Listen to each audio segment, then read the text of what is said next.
जो है।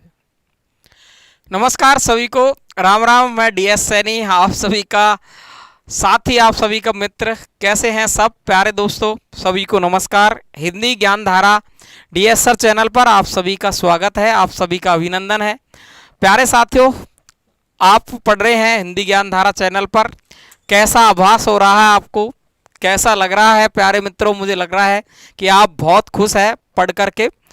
साथियों, राजस्थान में कॉलेज लेक्चरर की भर्ती आ चुकी है। तो कॉलेज लेक्चरर में भी साहित्य वही है। आरपीएससी ग्रेड फर्स्ट सेकंड दोनों में साहित्य वही है। नेट सेट में भी ऐसा ही साहित्य आता है। टीजीटी पीजीटी यूपी की परीक्षाओं में भी ऐसा ही आता है। एमपी वर्ग 1 और वर्ग 2 में भी साहित्य वही है, और बिहार झारखंड में दोनों में भी साहित्य वही है। अब आप देख रहे हैं साथियों, बात करें अपन किसकी, कि सभी परीक्षाओं की, हिंदी साहित्य के इतिहास की श्रृंखला में आप सभी का स्वागत, अभिनंदन। और क्या क्या कहूँ, आप सभी को बहुत बहुत शुक्रिया साथ देने के लिए। कमेंट बॉक्स में कमेंट बहुत अच्छे अच्छे लिखते हैं आप, इसके लिए आप सभी का शुक्रिया अदा। बहुत ही अच्छा महसूस कराते हैं मुझे लगता है कि पढ़ाने में दम है। और आप में से यदि कोई भी सेलेक्ट होकर आता है मेरे सामने, यदि कोई मुझसे इतना कह देता है कि सर मैं आपकी वजह से सेलेक्ट हो गया, तो मेरा पुनर्वलन काफ़ी डबल ट्रिबल 10 गुना 20 गुना हो जाएगा। नाचूंगा मैं तो, नाचूंगा। तो प्यारे दोस्तों, आइए हिंदी साहित्य इतिहास की श्रृंखला में आज पढ़ने वाले हैं अपन उपन्यास। अब देखो, उपन्यास तो आपने काफ़ी पढ़े होंगे, लेकिन आज तो बहुत मज़ा आएगा आपको। क्या मज़ा आएगा? ध्यान रखेंगे, उपन्यास की सन भी याद करेंगे, उपन्यास भी याद करेंगे, उसका उपन्यासकार लेखक भी याद करेंगे, कहाँ पर कौन सा आंचलिक उपन्यास है, कौन सा नहीं है, कौन सा सौष्ठववादी उपन्यास है ना। ऐसी जो सारी बातें हैं हम सब करेंगे उपन्यास में। और मेरा मानना है कि आज मैंने जितने उपन्यास लिखे हैं उनमें से उपन्यास इतने मोस्ट है कि एक अनेक सवाल तो 100% आने वाला है, और आएगा ही, कोई रोकने वाला नहीं है। तो बिना वक्त खराब किए हुए तैयार हो जाओ। तैयार, सभी साथियों को कर दो शेयर, अपने साथियों को, और लाइक पर बटन दबा दो। फटाक से चलते हैं अपन अपनी जगह पर। तो दबाया सबने बटन। एक तरफ लिखा मैंने उपन्यास, एक तरफ लिखा मैंने उपन्यासकार। साथियों, सबसे पहले लिखा मैंने परीक्षा गुरु को। परीक्षा गुरु जो उपन्यास है आपका, इसके बारे में काफी विवाद है परीक्षा गुरु और भाग्यवती पर। परीक्षा गुरु के बारे में कहते हैं कि परीक्षा गुरु उपन्यास पहला उपन्यास है, जबकि भाग्यवती के बारे में भी कहते हैं कि ये भाग्यवती है, ये भी आपका उपन्यास है, वो पहला है। तो क्या करें अपन, देखिए ध्यान से सुनेंगे। परीक्षा गुरु 1888 में लिखा गया और भाग्यवती 1887 में, लेकिन अधिकतर विद्वानों का मानना यह है कि परीक्षा गुरु ही पहला उपन्यास है। कुछ विद्वान कहते हैं भाग्यवती भी है। भाग्यवती के बारे में कहते हैं कि 1877 में लिखा गया, और ध्यान रखेंगे कि 1887 में ये प्रकाशित हुआ, लेकिन 1888 से तो पहले ही है। लेकिन फिर भी कुछ विद्वानों का मानना ये है, कुछ नहीं अधिकतर विद्वान ये कहते हैं कि परीक्षा गुरु ही पहला हिंदी का उपन्यास है। तो आप डेट ध्यान रखेंगे, 1888 परीक्षा गुरु। विकल्प में दोनों ही हो तो परीक्षा गुरु करना है, लेकिन परीक्षा गुरु विकल्प में नहीं है तो भाग्यवती पहला उपन्यास हो जाएगा। समझ गए क्या बात? तो परीक्षा गुरु के उपन्यासकार है लाला श्रीनिवास दास, और हिंदी का पहला अंग्रेजी ढंग का मौलिक उपन्यास है। मौलिक किसको कहते हैं? यानी जिसे खुद ने ही लिखा है। अनुदित किसको कहते हैं? जिसका अनुवाद किया है। अनुदित किसको कहते हैं? जिसका अनुवाद किया जाए वो तो होता है अनुदित, और मौलिक खुद का लिखो। लेकिन ये अंग्रेजी ढंग का, यानी थोड़ी अंग्रेजी की झलक इस पर दिखती है। तो हिंदी का पहला मौलिक उपन्यास परीक्षा गुरु है, लाला श्रीनिवास दास। क्लियर?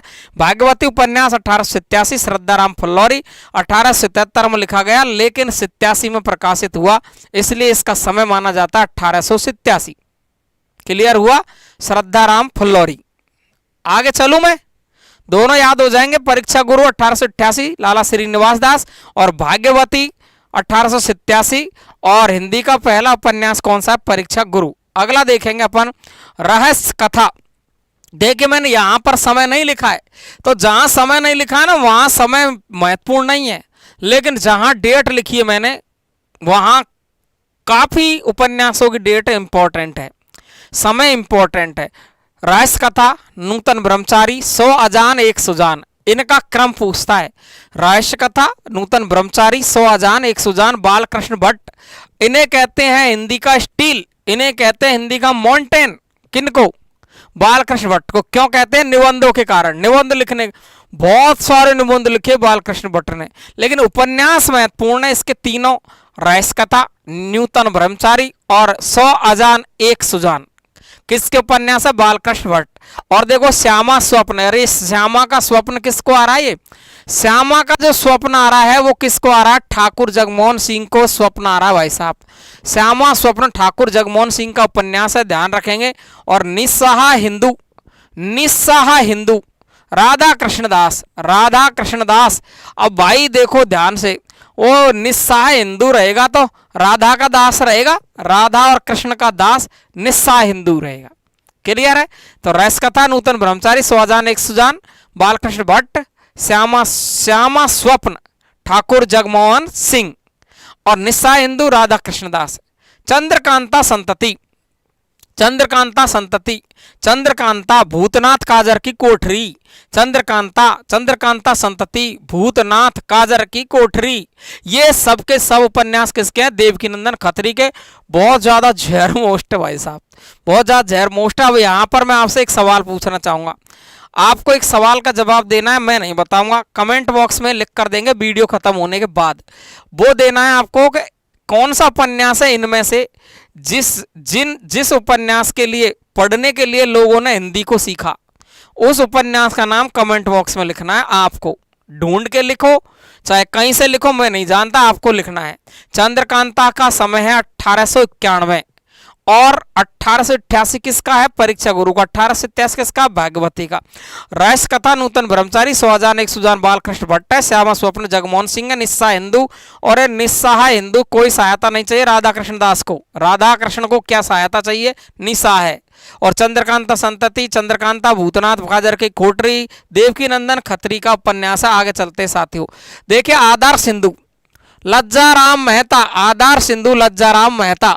अरे भाई जिसको लज्जा आ रही है, जिसको शर्म आ रही है, लज्जा आ रही है, तो लज्जा का मतलब शर्म ही तो है। तो लज्जा आएगी तो वो आदर्श आदमी बनेगा कि नहीं बनेगा?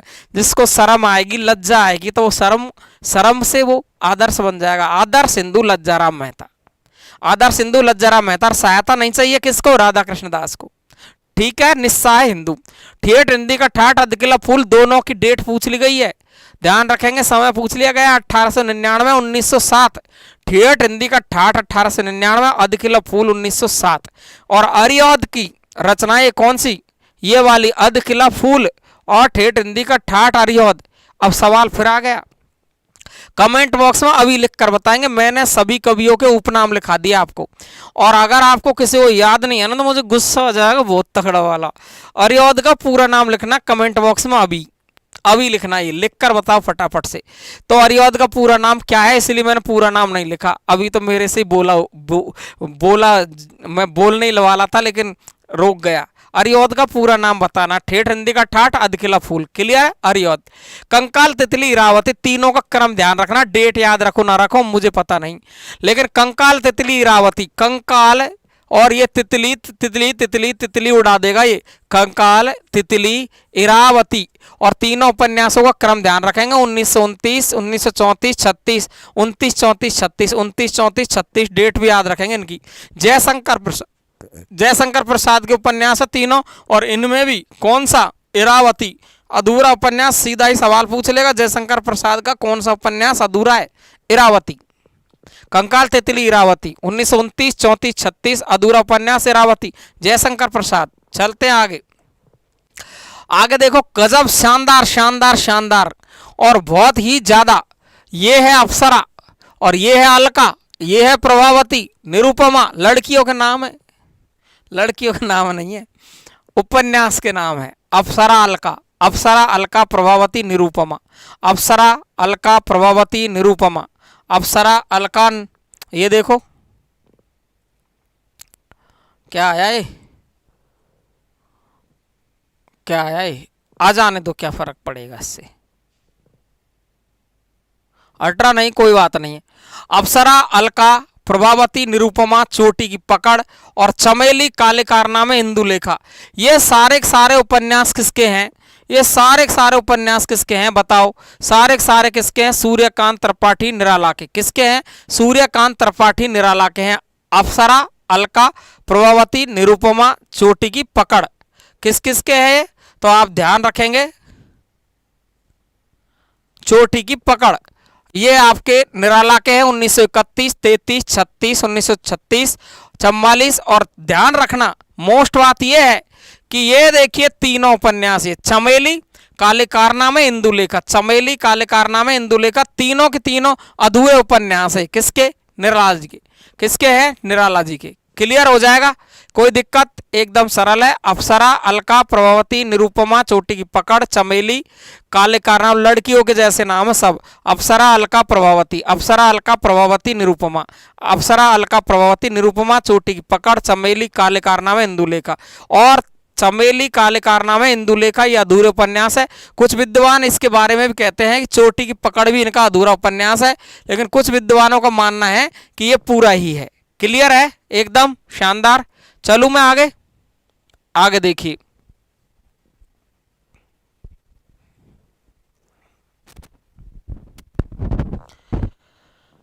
आगे चलते हैं अपन। ये आ गए अपन यहां पर, देखिए ध्यान से, देहाती दुनिया। ये है आपका देहाती दुनिया। और ये जो देहाती दुनिया उपन्यास है, ये आपको दिख रहा होगा सीधा सीधा, मैंने वेरी मोस्ट लगा रखा है देहाती दुनिया को। क्या लगा रखा है?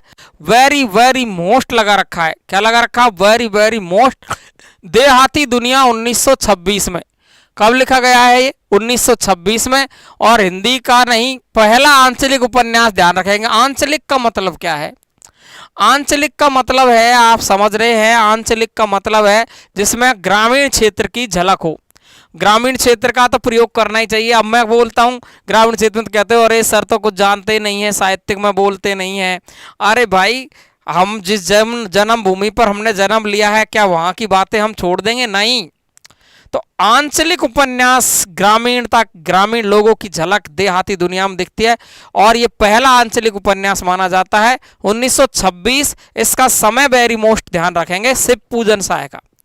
माँ और भिखारिन उपन्यास है, वो किसकी है? विशंबर नाथ कौशिक की।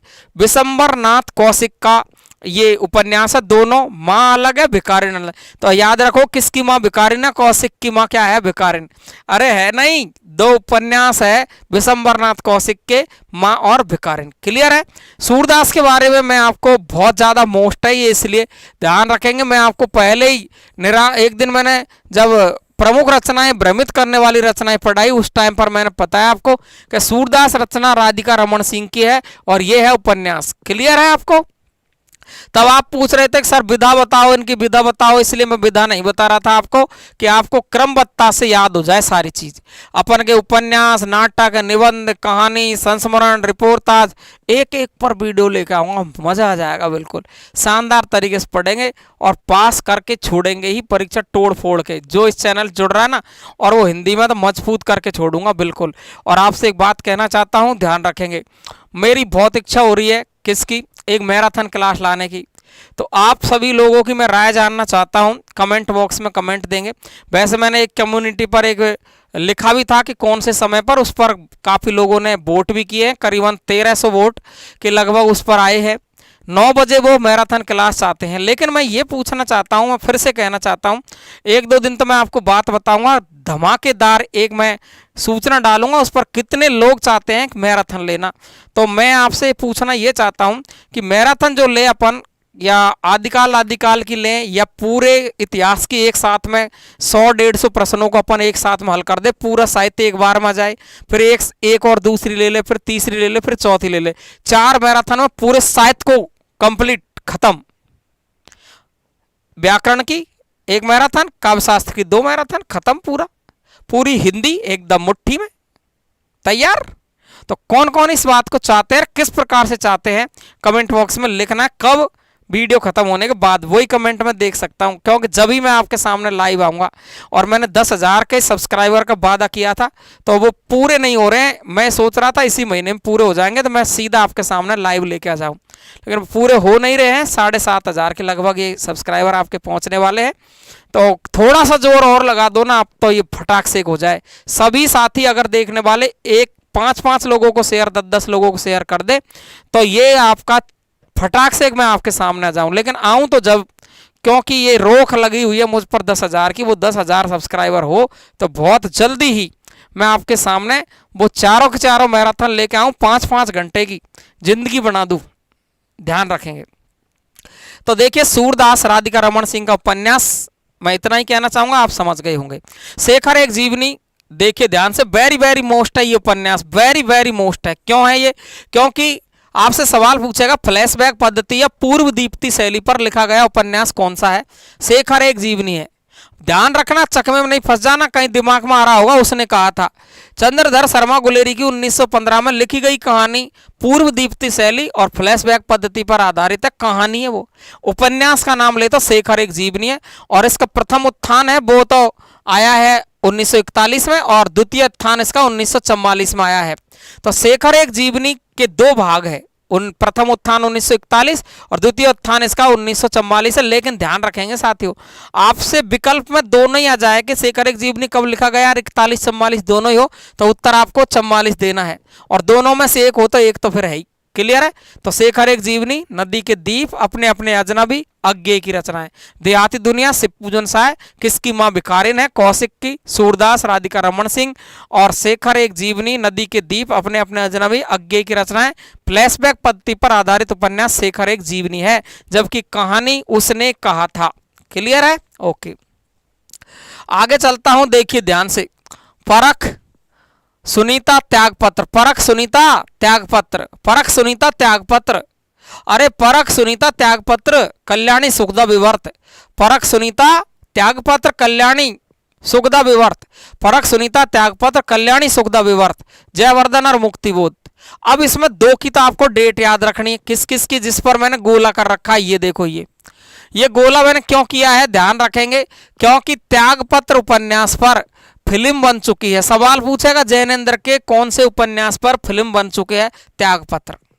आपसे पूछेगा जैनेन्द्र को किस उपन्यास पर साहित्य अकादमी मिला है, मुक्तिबोध 1966, मुक्तिबोध 1966 पर साहित्य अकादमी पुरस्कार मिल चुका है। जो मैंने साहित्य अकादमी आपको पूरे पुरस्कार पढ़ा चुका हूं, एक तरफ से पूरे, और साहित्य अकादमी पुरस्कार मैंने पढ़ा दिया। मुक्तिबोध किसका उपन्यास है, तो जैनेन्द्र का है, 1966 में साहित्य अकादमी पुरस्कार। एक बार इनका क्रम बोल के बता देना, परख सुनीता त्यागपत्र, परख सुनीता त्यागपत्र, परख सुनीता त्यागपत्र, कल्याणी सुखदा विवर्त, परख सुनीता त्यागपत्र, कल्याणी सुखदा विवर्त, जयवर्धन मुक्तिबोध। क्लियर है? Okay okay okay. अगला देखेंगे, बाणभट्ट की आत्मकथा, चारू चंद्रलेख, पुनर्रवा, अनामदास का पोथा। बाणभट्ट की आत्मकथा, चारू चंद्रलेख, पुनर्रवा, अनामदास का पोथा, ये किसके उपन्यास है, हजारी प्रसाद द्विवेदी के। किसके हैं, हजारी प्रसाद द्विवेदी के हैं। और ध्यान रखेंगे, इसमें से जो वेरी मोस्ट है वो है बाणभट्ट की आत्मकथा। क्यों? क्योंकि इसके पीछे एक शब्द जुड़ रहा, देखो आत्मकथा, और आत्मकथा जुड़ रहा ना, तो लोग देख करके कहेंगे ये तो आत्मकथा है, मजा आ जाएगा। सवाल क्या पूछेगा, बाणभट्ट की आत्मकथा किस विधा की रचना है, तो वो पहल विकल्प ए में क्या देगा, वो आत्मकथा ही। तो हम करेंगे, हे भगवान जय हो सरस्वती मैया, हे वीणा वादनी, हनुमान जी बाबा, और ये ले मजा आ गया भाई, ए में आत्मकथा लगा दे। गलत है भाई, ये क्या है इसका उत्तर, उपन्यास। बाणभट्ट की आत्मकथा 1946, चारू चंद्रलेख, पुनर्रवा, नामदास का पोथा, हजारी प्रसाद द्विवेदी। बाणभट्ट की आत्मकथा, चारू चंद्रलेख, पुनर्रवा, नामदास का पोथा। क्लियर? क्रम ध्यान रख लेंगे, इसका पूछते हजारी प्रसाद द्विवेदी। अगला देखेंगे, सन्यासी और प्रेत की। ये देखो, ये बहुत ज्यादा जहर, वेरी मोस्ट है ये जहर, जिसको कहे ना जहर, वो ही है ये। सन्यासी, प्रेत और छाया, जिप्सी, जहाज का पंछी, चारों की चारों ही पूछ लिए गए हैं भाई साहब। सन्यासी, प्रेत और छाया, जिप्सी, जहाज का पंछी। सन्यासी, प्रेत और छाया, जिप्सी, जहाज का पंछी, इलाचंद्र जोशी के उपन्यास है। क्या है, इलाचंद जोशी के उपन्यास है। सन्यासी, प्रेत और छाया, जिप्सी, जहाज का पंछी, इलाचंद जोशी के क्या है ये उपन्यास। Okay, clear? एकदम गलती नहीं करनी, शानदार तरीके से समझ जाना है। आगे चलते हैं अपन। देखिए, दादा कामरेड, देशद्रोही, पार्टी कामरेड। ओ ये देखिए, दादा कामरेड, देशद्रोही, पार्टी कामरेड, झूठा सच, दिव्या तेरी मेरी उसकी बात, तेरी मेरी उसकी बात, आ हा, सवाल है कि गजब का। देखो दादा कामरेड 41, देशद्रोही 43, पार्टी कामरेड 44, इसके बीच में दिव्या और है, ये दिव्या मैंने पीछे लिख दिया 1945, ठीक है। तो दादा कामरेड, देशद्रोही, इसके बाद लिखा है दिव्या, फिर पार्टी कामरेड, है ना। ये दो बीच में है, दादा कामरेड और पार्टी कामरेड के बीच में देशद्रोही और दिव्या, ध्यान रखेंगे। और झूठा सच, इसके बारे में तो पूरी दुनिया जानती है और तुमको भी जानना चाहिए। झूठा सच उपन्यास वतन और देश नाम से पहला भाग, इसके दो भाग है, वतन और देश नाम से इसके, ये देखे वतन और देश नाम से इसका पहला भाग है 1900 कितना है 58, और देश का भविष्य 1960। और देखिए दिव्या और ये 45 है, और तेरी मेरी उसकी बात पर क्या मिला है, साहित्य अकादमी। लेकिन मैंने यहाँ नाम नहीं लिखा कि ये उपन्यास किसके हैं, सब के सब। कोई बता सकता है आप में से? तो कोई बता सकता है तो बता दे फटाफट से, जल्दी बताओ, देखें कमेंट बॉक्स में लिखो, मैं वेट कर रहा हूँ आपका। जल्दी बताओ किसके उपन्यास है। वैसे तो मुझे विश्वास है कि बहुत लोग इसके बारे में जानते हैं, ये मैं कह सकता हूँ कि बहुत सारे लोग हैं वो इसके बारे में जानते हैं, लेकिन मैं छुप इसलिए रहा हूँ कि कोई आप में से इसका जवाब दे दे तो मुझे बहुत ही अच्छा लगेगा, बहुत ही अच्छा लगेगा। बता सकता है कोई जल्दी से? अरे बहुत अच्छा नाम है ये, हैं? बता दो ना। नहीं आ रहा, चलो आ गया, जिसको आ गया, नहीं आया तो मैं बता देता हूँ। तो दादा कामरेड, देशद्रोही, दिव्या, पार्टी कामरेड, झूठा सच, ये तो बहुत ज़्यादा फेमस है। कैसे पूछता है आपसे सवाल, बताओ कि देश विभाजन की त्रासदी पर लिखा गया उपन्यास कौन सा है। देश विभाजन की त्रासदी पर क्या लिखेगा आपको, देश विभाजन, देश विभाजन की त्रासदी पर, देश विभाजन की त्रासदी पर लिखा गया उपन्यास कौन सा है, तो उसका नाम है ये कौन सा, झूठा सच। कौन सा है, झूठा सच। और 1958 में वतन और देश नाम से, और देश का भविष्य 1960 में। तो झूठा सच का जो समय कौन सा है, 1958 अधिकतर विकल्प में आता है, और विकल्प में ये नहीं है तो इसका समय आता है 1960। और सभी उपन्यास किसके हैं बताओ, यशपाल। किसके हैं, यशपाल के। किसके उपन्यास है, यशपाल के। तो दादा कामरेड, देशद्रोही, दिव्या, पार्टी कामरेड, झूठा सच, और तेरी मेरी उसकी बात मोस्ट इसलिए है कि इस पर क्या मिला इनको, साहित्य अकादमी पुरस्कार। कब, 1974 में। इसलिए इसका सन याद रखेंगे 1974। याद है, बिल्कुल क्लियर। चलूं आगे, ओके। अगला देखिए साथियों, वे दिन लालटीन की छत एक चित्रा सुख। वे दिन गए भाई जो लालटीन की छत में सोते थे हम, वे दिन गए भाई जो लालटीन की छत में सोते थे, उसमें एक चित्रा सुख आनंद लेते थे लालटीन में। टीन होती है ना मकान के ऊपर, वो लाल टीन है ना, लालटेन नहीं है, ये लाल टीन है। तो वे दिन गए भाई जो लालटीन की छत पर हम सोते थे, एक चिथड़ा सुख का आनंद लिया करते थे। वह रात का रिपोर्टर अंतिम अरण्य, रात का रिपोर्टर आता था वहां पर, अंतिम अरण्य यानी अंतिम जंगल। तो देखिए ध्यान से, डेट याद आपको किसकी रखनी, इसमें डेट इसकी पूछ सकता है आपको। अंतिम अरण्य 2000 में लिखा है इन्होंने, और रचनाकार कौन है, उपन्यासकार निर्मल वर्मा। वे दिन, लालटीन की छत, एक चिथड़ा सुख, रात का रिपोर्टर, अंतिम अरण्य।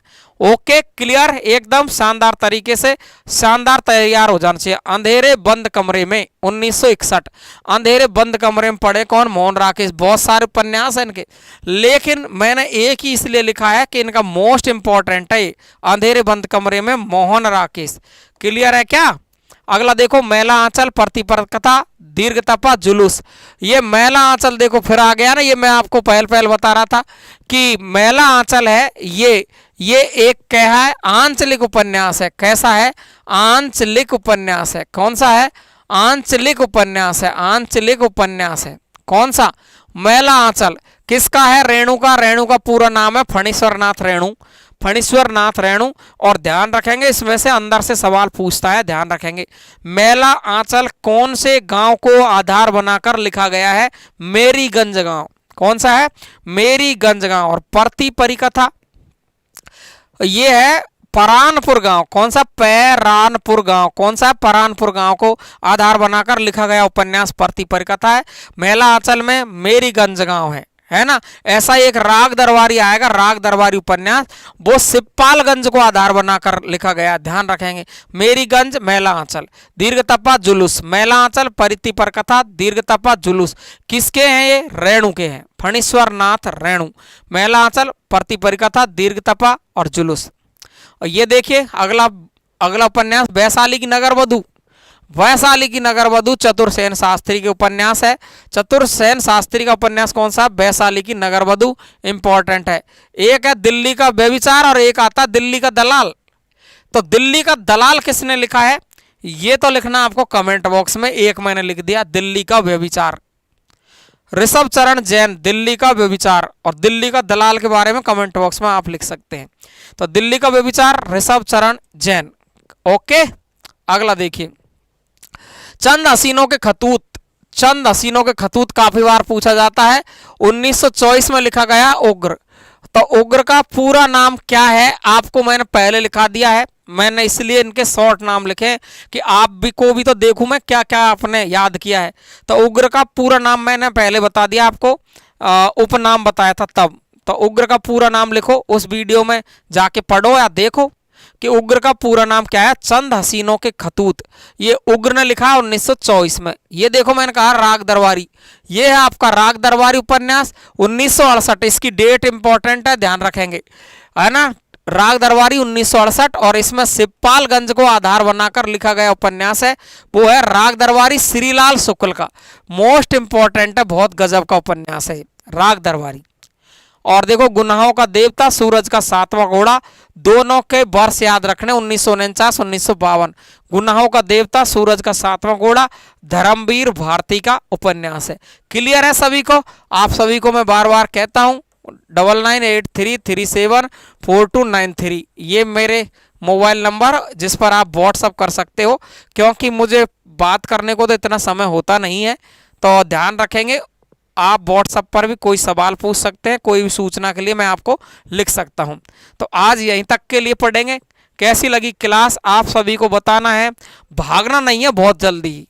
मैंने आपसे कहा क्या? मैराथन के लिए। तो मैराथन कौन कौन चाहता है? एक तो ये बात, और किस तरीके से चाहता है, एक बार में आदिकाल भक्तिकाल हो जाए, एक बार में रीतिकाल हो जाए, एक बार में आधुनिक काल हो जाए, या सभी के प्रश्न मिक्स हो जाए कि आदिकाल के 20 प्रश्न, फिर भक्ति काल के, फिर सभी के। तो किस प्रकार चाहते हो, बहुत जल्दी ही मैं तैयारी आपके लिए कमेंट बॉक्स में लिखेंगे, उसी हिसाब से मैं तैयारी करके, जब तक मैं आप 10,000 सब्सक्राइबर हो जाएंगे अपने, तो 2-4-5 दिन में अगर आप सभी 5-5 10-10 लोगों को शेयर करेंगे तो हो जाएंगे। जब तक मैं आपके सामने लाइव आ जाऊंगा।